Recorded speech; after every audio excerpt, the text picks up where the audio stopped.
Bullseye with Jesse Thorn is a production of MaximumFun.org and is distributed by NPR.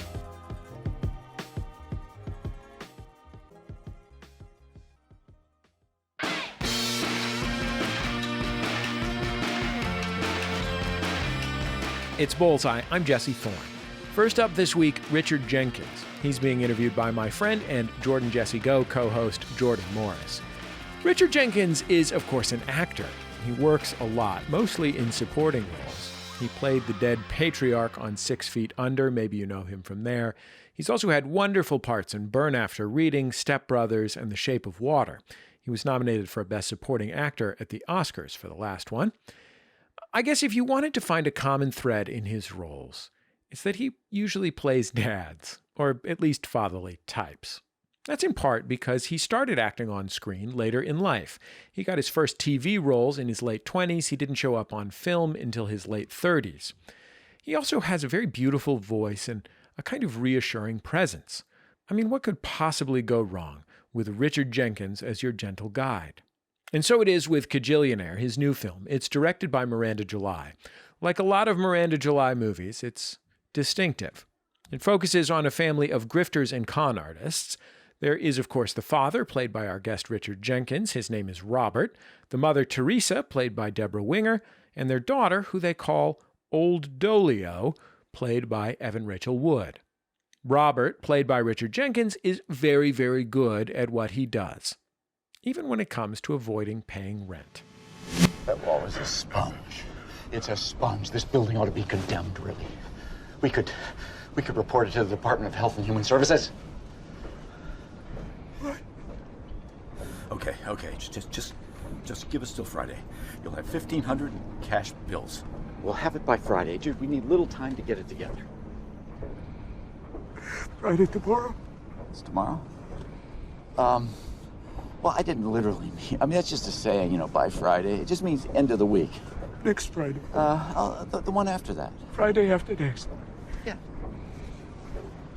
2 weeks. 2 weeks. Richard Jenkins, welcome to Bullseye. Thank you. Nice to be here. So the family in your new movie, Kajillionaire, is... I guess let's just say very unusual. Was there anything at all that reminded them about your own family? God, I hope not. No. It was fairly loveless and or loving. Let's just say people always say that there's no love in the family. It's their idea of love. No, it's. I don't think anybody's family is like this. It's singular. It's Miranda July's brain. That's what this is. Yeah, I mean, speaking of a very singular vision, the movie is very emotionally intense in places, but there's also a lot of just like fun, goofy silliness. I'm thinking specifically about a scene where the family all sits together in a dry hot tub in a hot tub store. Were there any scenes that you remember as being particularly fun to shoot? Yeah, that was fun. That was, there was a couple that are not in the movie. A couple of cons, one about a watch and something else that was fun.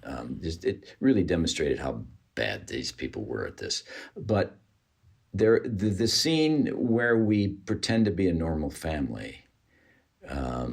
We go into this guy's house and he's dying, and he says, "Please just act like a family in the other room so I can hear it," which I thought was brilliant. I mean, it was brilliant writing, and old Dolio starts to see the possibilities of a family, what it could be like, and that was. Yeah, it is a very funny scene, and but very like, I imagine that one in particular was kind of complicated to act because you are a character who has an unusual worldview doing what they think normal people do. What was it like to get prepared for that scene in particular? Well, we found that we kind of fell into it. I mean, I said, you think I could have a piece of pie too, or cake, whatever it was? It's like for a moment, we were all just kind of there in the living room as a family. And it was, and then it's gone as soon as it's, the next 2 seconds, I say, I think he's dead.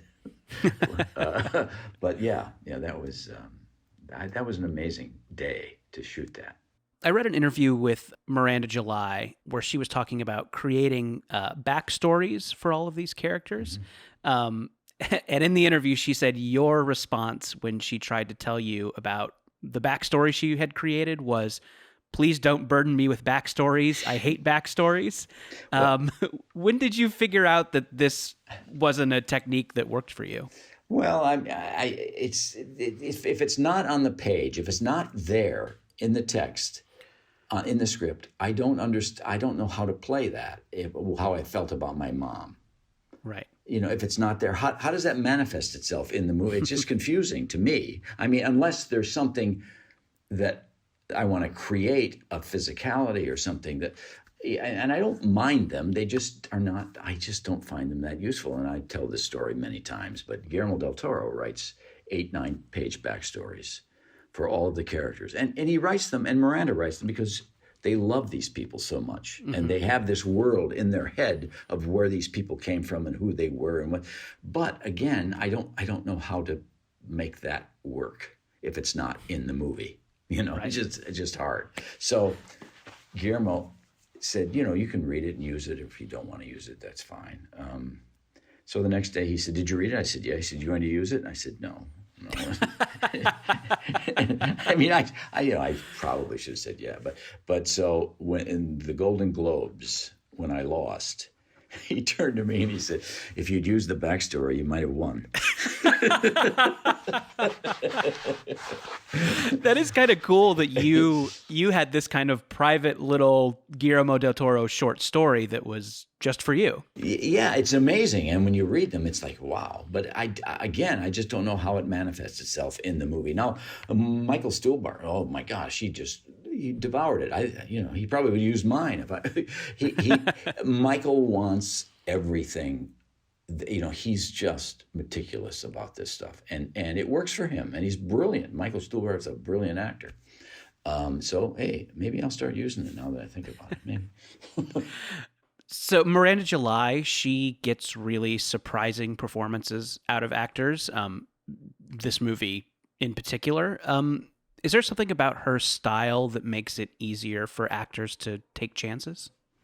I think the way she writes, that's just the whole movie's a chance. It's just not something you see every day. And she's open. She has the movie in her head. She has these people in her head, but she's not unwilling to let you contribute because that's why you're there. And it becomes a true collaboration. It really is fun to work that way with her. I think it's the first movie she wasn't in herself. So that was a different story for her and a different way to work. I kept thinking, geez, I'm going to be fascinated to see this movie. I want to, because there's the movie that you have in your head, the movie you write, then the movie you shoot, and the movie you edit. They're never the same. Right. And this is Old Dolio's movie. This is who the movie is for. This is her movie. And part of her journey was this family, and I wanted to see what it looked like on screen. Yeah, this movie, it's interesting. It kind of takes place in a heightened reality where some things are kind of silly and some things are kind of off. Is that something you think about when you're creating a character? Like what version of the world does this take place in? Well, it can be, but it didn't for me. I saw them as real people, and I always thought Robert thought this is the best way to raise a child. The way, this family, these two adults, this is the way they deal with the world to make it possible for them to exist. And, they tried another way and it didn't work. They tried the straight and narrow, and that just is not who they are. So whether they're successful or not at this, it just seems to be the only way they can function in the world. We all find our own ways to function. That's the way that these two have found, is becoming these horrible grifters. Just really not good. Yeah, no, it's so interesting because, you know, the character you play in the movie does a lot of stuff. We'll have to bleep that out. What is it like to play someone but to kind of hate their behavior so much? You got to figure you can't hate their behavior. You really can't. You have to justify it, you know. Right. And you know, when you said that, I thought, Mom, what do I do that's so? Oh, I guess I do. I guess I do a lot of stuff. You know, but no, I can't do that. I can't look at this person and say they're a terrible person. You know, it's kind of hard to be that guy if you hate him, every fiber of him. Right. So you got your start in the theater. Can you remember the first live theater you ever saw? Was it the, you know, Nutcracker at Christmas, something like that? Or, yeah, can you remember the first live theater? The first live theater I saw, I was in probably 14, maybe 15, and I went to Chicago with my parents and saw a touring company production of Bye Bye Birdie. Okay, that's a very classic first play to see. And I was from a smaller town in Illinois, about 60 miles west of Chicago. It was DeKalb, Illinois. It was a small town. And it was Christmas, and we went in, and we had gone shopping, and my mother had left a package under the seat. And we were leaving the theater. She said, "Oh, I forgot the package." So I went back in, and they were having understudy rehearsals or something. I assume that's what they were. I didn't know what they were at the time. And all of these young kids in the show, they looked young to me, and they were on stage horsing around, having fun. And I stood there and stared at them and like, look at this. And I remember that's my first experience with theater. I mean, obviously you were kind of drawn to it from the get-go, and it sounds like you were kind of drawn to the work part of it. Like watching those people at a rehearsal was captivating in its own way. They were having fun, you know. They were having, and it's like I just saw the production, and it was amazing to me to see that, you know. But you know, it was started with me, film. I went to the movies. I didn't go to theater. I saw a movie, and I would go to the movies, and just the same thing. It's like, how do you do that? What is that? Where do these people come from? You know? Right. So, but it was all a mystery and exciting, and I had no experience in it, but I did know that I wanted to do it. I don't know why. I don't know where it comes from. I don't know, but it was just, this is what I want to do. So you went on to be part of and to direct a theater company. Did you eventually get to do Hamlet or other Shakespeare? I didn't do a lot of Shakespeare. I directed more Shakespeare than I directed 2 Shakespeare. I did very little Shakespeare. I did Troilus and Cressida. I did Twelfth Night, a small part in Taming of the Shrew. I didn't do a lot of Shakespeare in the company, but. Yeah, it was intimidating to see college kids doing it, and it was riveting to me. I mean, it was like, yeah. Did you learn anything about the process of an actor when you were directing? Like when you were directing that Shakespeare, did you learn anything about acting that you took forward? I learned I can hurt people. I can hurt a performance a lot easier than I can help one. And, you know, I was aware of that I had hurt some performances, hurt some actors. And it's a horrible feeling to do that, to think you're helping and you're just confusing. And you realize that maybe you have a lot to learn. So that was part of it. So you transitioned from theater to film a little later in your career than a lot of actors. I did everything later than most people. So. So do you remember that first film role? Well, I remember. Well, it's kind of weird. I did some television. I did small parts on the Theater in America on PBS. I was just had small parts in plays that we did at Trinity Rep that we put on film, and I didn't really consider that film acting. I didn't do much, but the kind of the first, I did an independent film, a Horton Foote movie called On Valentine's Day. And as I recall, that's the first time I just fell in love with being in movies and being able to be in the place where it's happening, in the room where it happens. You're there. It's not a set. It's just there. And I just loved that. And then the first studio movie that I did with a nice part was The Witches of Eastwick, and I was again a neophyte, and that was amazing. We'll finish up with Richard Jenkins in a minute. After the break, Richard Jenkins tells us about his first job out of high school and why he wasn't very good at it. It's Bullseye from MaximumFun.org and NPR. This message comes from NPR sponsor Microsoft Teams. Now there are more ways to be a team with Microsoft Teams. Bring everyone together in one space with a new virtual room. Collaborate live, drawing, sharing, and building ideas with everyone on the same page. And make sure more of your team is seen and heard with up to 49 people on screen at once. Learn more about all the newest Teams features at Microsoft.com/Teams. I'm Rodney Carmichael. I'm Sydney Madden. And on our new podcast, Louder Than a Riot, we trace the collision of rhyme and punishment in America. We were hunted by police. We were literally physically hunted. You'd be standing on the corner, drug squad would pull up, everybody would run. New from NPR Music. Listen to Louder Than a Riot. Video games. Video games. Video games. You like them? Maybe you wish you had more time for them? Maybe you want to know the best ones to play? Maybe you want to know what happens to Mario when he dies? In that case, you should check out Triple Click. It's a podcast about video games. A podcast about video games? But I don't have time for that. Sure you do.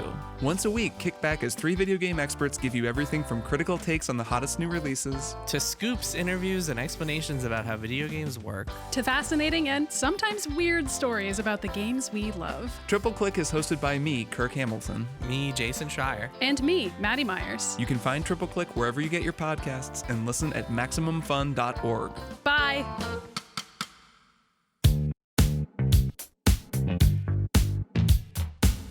Welcome back to Bullseye. I'm Jesse Thorn. My colleague Jordan Morris is speaking with actor Richard Jenkins.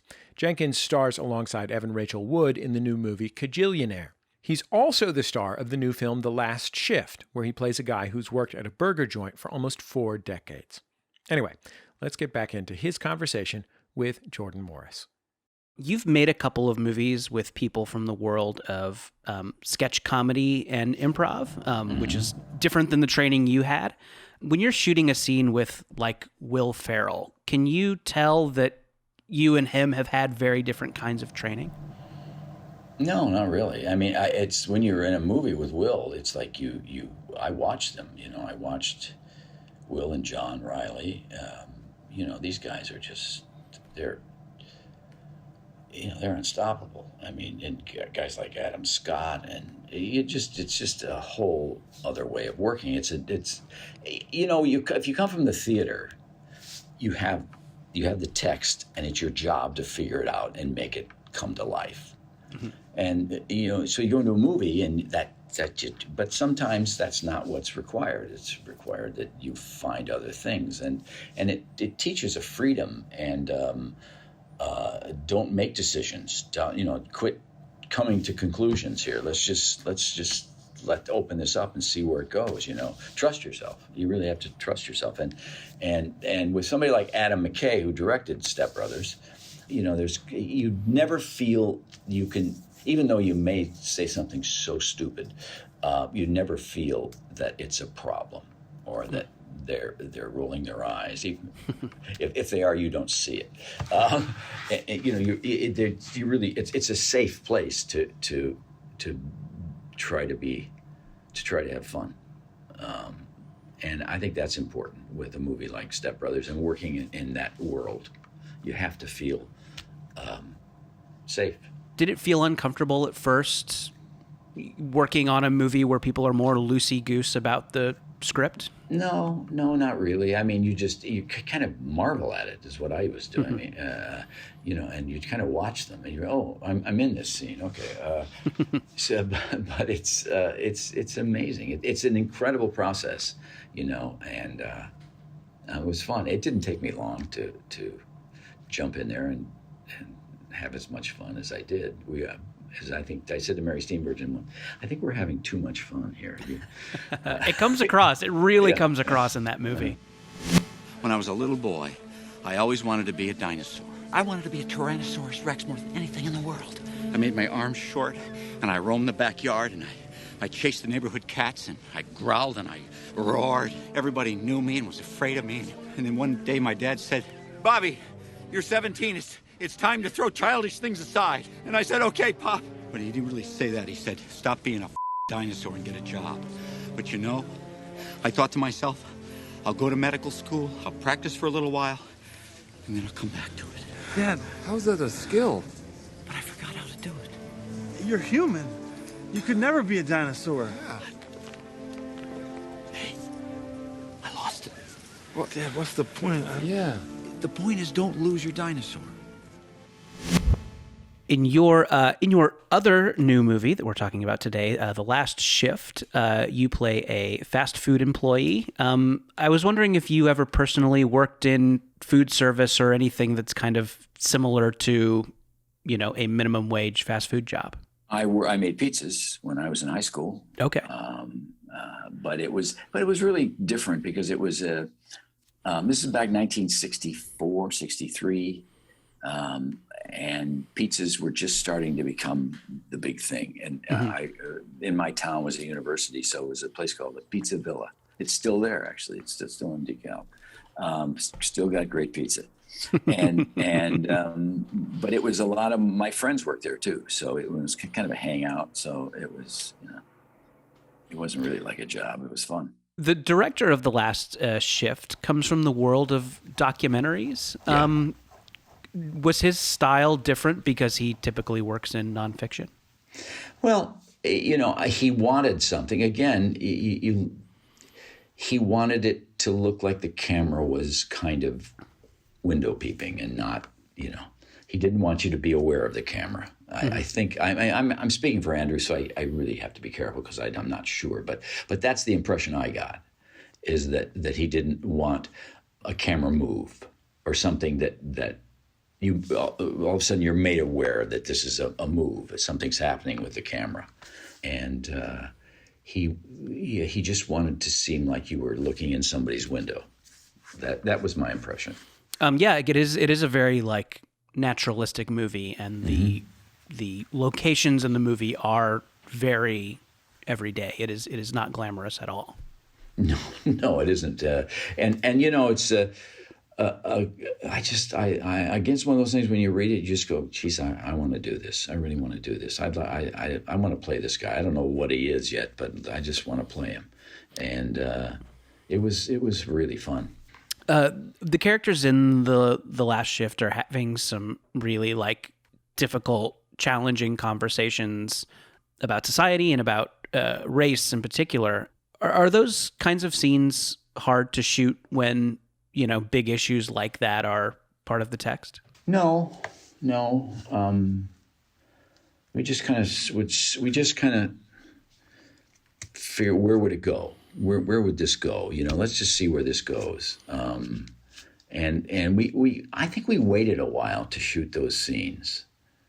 Until kind of in the script where it was, we got to know each other a little bit, and it seems like maybe this is the time to talk about something like this on Javon's part, and let's just see where it goes, and yeah. But no, it wasn't hard to do. It was a little uncomfortable, but. They don't seem like they're coming out of a writer who has a thesis. It does just seem like the hearts of these characters are coming out. I don't know. I thought I was impressed with how natural and kind of non-judgmental those scenes were. Yeah, and Andrew is not. He's not. It's that thing of somebody, he has more in common with Jovan than he has with anybody else, but he just doesn't get it. He doesn't see it, he's not a bad man. I mean, he's a racist. He is a racist. But if you see him in the context of this thing, he could have been something else.